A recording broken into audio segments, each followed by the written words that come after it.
नबी sir road में Thar coal dam पर रोजगार न मिलने के खिलाफ कौम परस्त रहनुमाओं और मकामी लोगों का एहतजाज दूसरे रोज भी जारी रहा।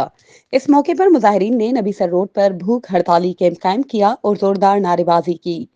जीएसएन महाज के रहनुमाओं और देहातियों ने मीडिया से गुफ्तगू करते हुए कहा कि थरकोल डैम की तामीर और पानी पहुंचाने के मंसूबे में मकामी लोगों को मुकम्मल तौर पर नजरअंदाज किया जा रहा है और रोजगार के मौके बाहर के अफराद को दिए जा रहे हैं, जो मकामी आबादी के साथ नाइंसाफी है।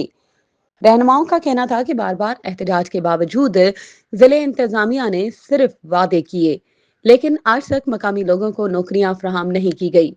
इन्होंने खबरदार किया कि जब तक थरकोल मंसूबे में मकामी अफराद को रोजगार नहीं दिया जाता, एहतजाजी तहरीक जारी रहेगी। मुकर्रीन ने कहा कि वजीर आला सिंध समेत मुतलका हुकाम फौरी नोटिस लें और मकामी नौजवानों को रोजगार फराहम करें।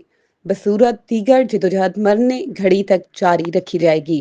मजीद खबरों और अपडेट्स के लिए हमारे चैनल को सब्सक्राइब करें और बेल आइकन को प्रेस करना ना भूलें